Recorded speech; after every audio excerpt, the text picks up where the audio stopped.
I'm supposed to be in a walker. So I was like, I'll fall down before I use this walker. I'm stubborn. So I probably fell down a good many times, but I wasn't using that walker.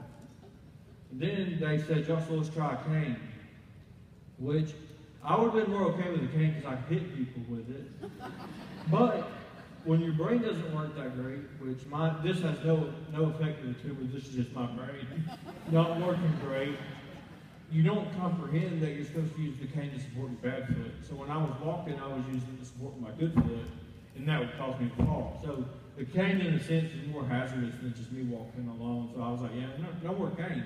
So we're back to no walker, falling down because I'm not using a walker. And then Mom comes home one day, and she thought maybe it was the kind of walker I was using, the one with the wheels on the front, then put tennis balls on the back so it'll slide.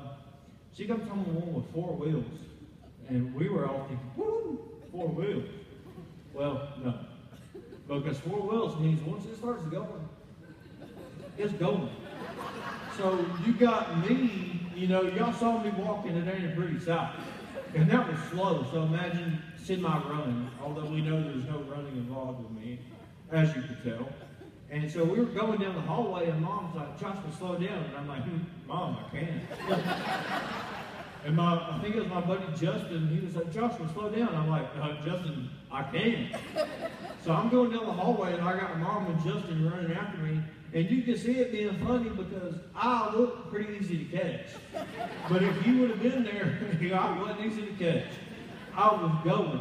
I pulled the brakes, they had little brakes like a bicycle. And for those of you that know anything about cars, that walker did it in alignment. Because when I pulled the brakes in, it went. And I almost had to walk. So needless to say, that walker was much more dangerous than me walking without a walker, because if I met any type of incline, decline, any kind of climb, I was going to be done. That was going to be the end of Joshua. It wasn't going to be cancer that got me, or something cool that you can tell your friends, he made it like 3 years. What was it, the cancer? No, walker got him, walking all right over. You don't want that to happen, so I was like, no, I can't do that. Then moved on, we got into, I'm wanting to say it was September when we got the MRI. It was September we got it, and it was the first time that he didn't want to say it grew at all. Like it was just, he wasn't going to say it didn't grow, but he wasn't going to say it did grow at the same time. So that was a big deal for me and Mom. But we're still going every 4 to 6 or whatever the littlest length of time was that we were on. And so we went back in December of that year, and he goes, you know what, guys? I think this tumor's shrinking. And me and Mom, well, I thought it was shrinking the whole time because I'm not a doctor, and I looked at the MRI and it looked smaller every time. But Mom was like, it's not shrinking. And I'm like, are you sure? It's not. And I'm like, it's got to be shrinking. You don't know what he's talking about. Well, this time the doctor said it, so I was like, ha! Shrinking. Told you. And that was a big weight lifted off our shoulders, I believe. Anything this devastating is tragic, but we didn't take any of the normal steps either. Like if you talk to my doctors, they probably say that kid's an idiot. He probably should be dead, because I didn't say this at the beginning, but it's a big deal that we made it all that time without any real growage, because this tumor doubles the size every 90 days. When I was diagnosed on April 20th, they gave me 6 to 12 months to live. So that wasn't a great thing to hear. So all this stuff weighing me down, but yet, when I keep my faith in God, nothing happened to me. For all we know, I was in the hospital, so I wasn't acting like an idiot on the road, and I didn't get in a car wreck or something like that. So for all we know, we're looking at this tumor as a horrible thing, which cancer and all that stuff is horrible. But think of all the things it could have done for you. The situation that you're in right now, think of what it could be doing for you. Think about, you're mad at God because you didn't get the job, or you didn't get the grade, or you had to go back and do something the second time. What if you didn't? Put yourself in that position. Don't be mad that you are where you are. Imagine what it would be if you got what you wanted. Because as we learn, He's going to get you where He wants you. You can either go from point A to point B, or you can go from point A to point Z. Either way, you're getting where He wants you. And that's all there is to it. It may not be what you want, but it's what He wants. And He's the reason you're here, so you might as well do what He wants. It's like when your mom tells you to clean your room. You don't want to do it, and it might take you A, B, C, D, all the way to Z to clean your room. But you're going to clean your room before it's all said and done. It's easier to just go from point A to point B and clean your room and get it over with. And that pretty much sums up my story to that point. But I would like to say that I am blessed now more than ever. I have started doing a lot more. I started golfing. Well, chasing a little white ball around grass. That's what I started doing. I get out, I do more, I spend more time with my friends. My best friend's here today, and I actually get to spend a lot of time at his house now, which I did anyways, but now Mom's a little more, oh, okay, he's leaving, not, are you sure you don't want to stay home? So, it's a little easier to have fun when everything's going better.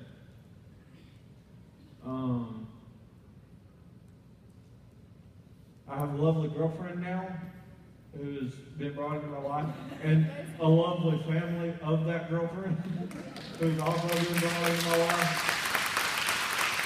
We actually get to go do stuff. We actually went and saw the Minions movie. If you haven't seen it, you need to go see it. Stewart's my friend, so, and we also saw Inside Out, let you know what's going on inside your head.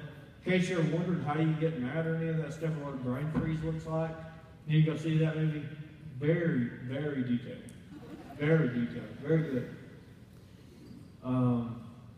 Before I finish this, I would like to go to, not that one. I would like to go to Corinthians 2, chapter 12. I lost my marker in my Bible, so is that somewhere where I can get the scripture on the screen? Well, I need the actual words, not just the... Oh, okay. For the things I can't read. I besought the Lord thrice that it might depart from me. And in this, I'll go ahead and finish it all. And He said unto me, my grace is sufficient for thee, for my strength is made perfect in the weakness. Most gladly, therefore, I will rather glory in my infirmities, that the power of Christ may rest upon me. Therefore, I take pleasure in the infirmities and reproaches and necessities and persecutions and distresses from Christ's sake, from when I am weak, then I am strong. And the way I draw that into the story is it's talking about Paul, and he's complaining that he has a thorn. He never specifies, or how do you say that word, sorry. He never clarifies, I'll use that one, I can say it. He never clarifies exactly what the thorn is. He just says something that is wrong with him. And he wants God to remove it from his body. Which, if you have a cold, you want God to remove it from your body. It don't really matter what it is, but it's what you do in that time. It's not the fact that you have it, that you're miserable, that you're this, that you're that. It's what you do with your time when you have it, because there's a reason you have it. I mean, no, I didn't wake up on March 18th and I was going to come to church and meet my mom and like, whoa, we're going to the hospital, we're going to find children. Whoa, yeah, let's get it done. Let's go find that children. No. I thought I really don't even know what I was thinking that day. Probably about food. And he never says what that thorn is that he wants God to remove. And God says to him, you let me take care of it. I will be the one to remove it. And while you are in that distress, you will glorify me the way you act. So whatever you're going through, don't think, oh, poor Joshua's got a tumor. No, it's, wow. Look at what he can do with the tumor. Look at what I can do with whatever's wrong with me. Don't bring it down. Don't make it sound bad. Yes, it's a horrible situation. I'm not trying to get up here and be like, I woke up that morning and they were like, you have cancer. And I was like, yeah. No, I was sad, but you got to think of the life you can impact when something's wrong with you. When something's wrong with you, people look at you different. Just like when you go out on the limb and say, I'm a Christian, you should live like that Christian, because people are going to judge me off of what you do because I say I'm a Christian as well. And as I end this up, I would like to go to Philippians, if I didn't lose that one too. I'm not in. Philippians 4:13. And it says, I can do all things through him who gives me strength. And I say, if you don't know who him is at this point in my story, then you need to put color in, and you should have been paying attention all the time. I would like to say to y'all to never give up on anything. It doesn't matter how big or small, or how big it is to you, or how small it is to you. It doesn't matter how it looks. Put your trust in God, and I promise. It may not get there how you want to get there, but he'll get there. That's the thing. It's not just waking up and getting there. It's getting there how it's supposed to get there. Because I can get to point A to point B. I can throw my clothes underneath my bed and make it look like my room clean, but it's not. Your mom's going to check under your bed. Promise. So you can't do that. You're not going to get through it. I want you to trust in the power of prayer, because Lord knows the only reason I'm up here today talking to y'all is that we have a praying church. And there's a lot of people around here, this general area, and away from us, because you know people that don't live in Georgia that you might have told my story to, that might have praised them. My story's out there. And it ain't about me. It ain't my story. It's God's story. It's God saying, hey, look, everybody's talking about the end of the world and all this stuff, and God ain't real and all that. Well, you tell me how in March 18th, or let me rephrase that, April 20th in 2012, I was given 6 to 12 months to live, but yet it's August 2015, I'm about to turn 23, and I'm still here in the with God. I'll tell you, you're crazy. If you really believe that, then you are the definition of crazy. I'm pretty sure you're in the dictionary to meet that. And you can't just pray. You got to have a relationship with God. God doesn't want you to talk to him. He wants to talk to you. He doesn't just want you to tell him good things.